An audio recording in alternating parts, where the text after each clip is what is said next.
This news update is brought to you by Grab somebody and tell them hello. Your happiness will be connect to flow. Smile and cheer because that is we flow. Grab somebody and tell them hello. With your hands in the air, hands in the air, hands in the air, hands in the air. This is how we flow, yeah. Grab somebody and tell them this is how we flow.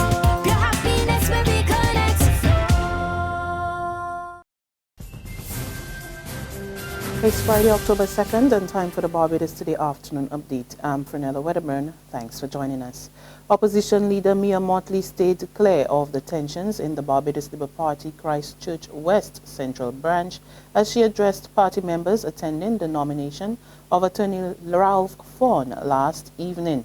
Motley told the constituents in Christchurch South it was not the place or time. She, however, made it clear that the Barbados Labour Party is grounded in making lives better for Barbadians and uplifting, defending and protecting the people of this country. And those who have come this evening expecting things that I do not consider to be appropriate tonight, I regret that you have come for that reason. And those who have come to understand what the Barbados Labour Party is about and where we are going, I am glad that you have come for this reason. Because representation is what it is all about. Representation.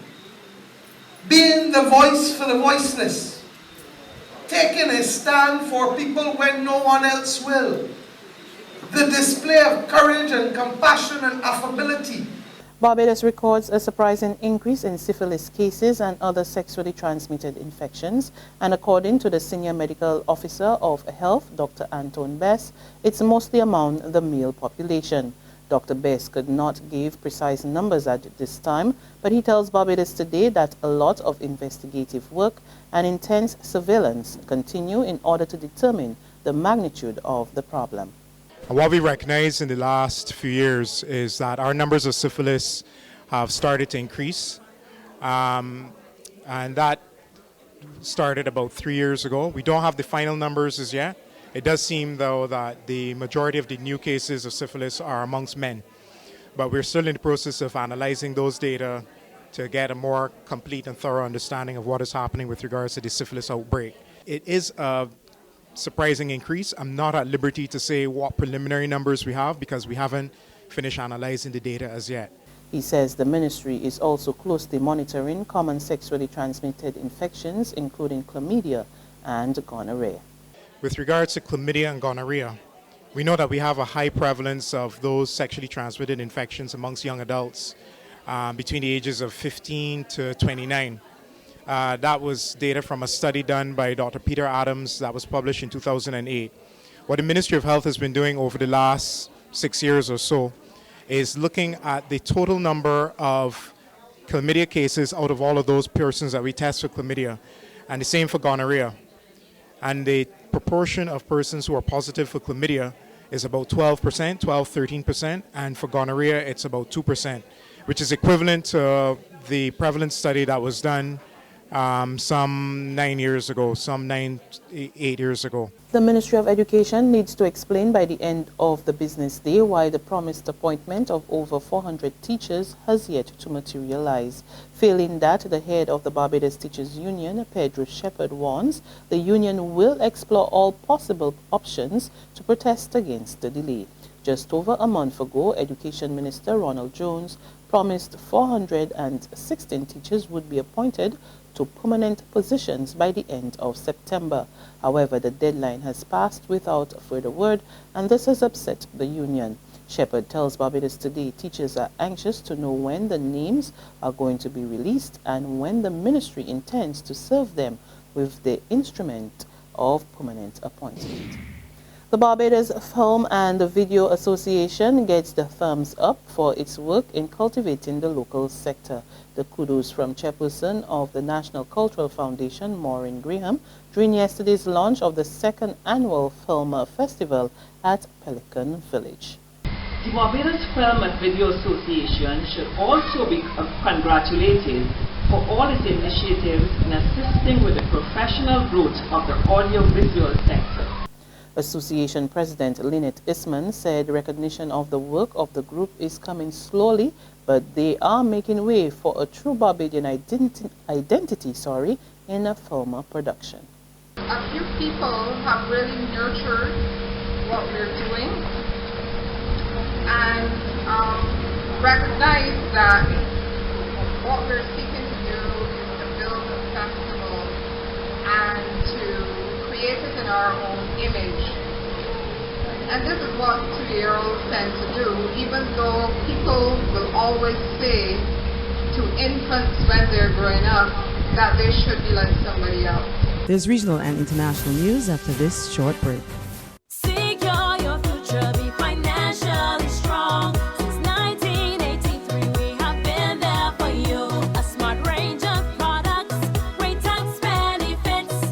We're the solution to your hopes and your dreams. The Barbados Workers Union Cooperative Credit Union. The Barbados Workers Union Cooperative Credit Union. Humble beginnings to smart loans, smart savings. Save smart and borrow smarter, that's the move for me. Stability, prosperity, we're the solution to your hopes and your dreams. The Barbados Workers Union Cooperative Credit Union. The Barbados Workers Union Cooperative Credit Union. We pick up with news from the region. In the Bahamas, schools are closed and other private businesses were advised to shut their doors at 1 today, while government offices, with the exception of essential services, will be closed at midday. This as what has been described by forecasters as an extremely dangerous Hurricane Joaquin batters the Central Bahamas as it moves slowly in a northwest direction. Maximum sustained winds for the Category 4 system are near 130 miles per hour with higher gusts. Some fluctuations in intensity are possible during the next 24 hours and a slow weakening is expected to begin on Saturday. Prime Minister Perry Christie assures residents on some of the islands being affected that help will be on the way as soon as is possible. We want to be able to say to the people of Crooked Island, Acklands, and Long Key that we are with you, that we are going to be very closely monitoring what's happening down there, as you have heard, and that as soon as practicable, we will move in with whatever levels of relief that is needed in connection with whatever levels of damage that have taken place. With respect to those islands that are experiencing now winds and flooding, where the hurricane has not yet reached there, we anticipate those islands to be particularly Cat Island, Rumkey, and San Salvador. We know, and Long Island, I beg your pardon, it goes from, that's right, Crooked Island to Long Island. We have already seen in places like Mangrove Bush, Millis, the level of flooding that is taking place. The Prime Minister also urged residents to remain on their guard and to follow the directions of disaster officials. We do not know the impact of 140 miles an hour on those areas. We do know that it's a horrific kind of experience. And so therefore we have to ask people to listen to those leaders in the community who are telling you what to do. Use hurricane centers that have been opened. In speaking to the Member of Parliament for Exuma, they have been touring all of Exuma and they have been ensuring that the elderly, you know, they had a particular place just outside of Georgetown where they moved willingly. People moved, the elderly moved, and they left the young people in place who said they will stay there to protect the property. So there is cooperation going on.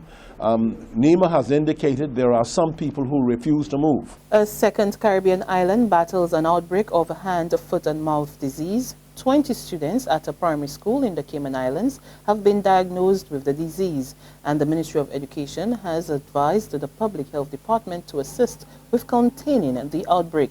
Officials have also instructed that schools be sanitized and parents to keep their children at home until they recover to minimize spreading the disease to other students.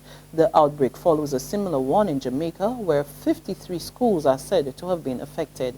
4 additional schools are being investigated in the corporate area and another 9 schools in the neighboring parish of St. Catherine for the outbreak.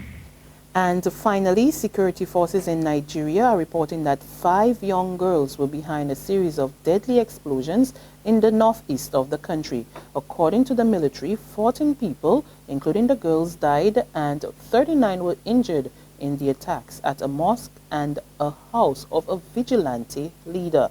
More than 100 people died in similar attacks in the city 2 weeks ago. And that's news, but for more, log on to www.barbadostoday.bb, subscribe to our e-paper, our email updates, and of course, like us on Facebook. We are also on Izumi Media in bus terminals or screenplay at supermarkets and gas stations near you, as well as Channel 101 on Flow TV and Mix 96.9 FM. There you can get all the latest news and sports. I'm Fernella Wedderburn. Do join us again this evening and enjoy your Friday.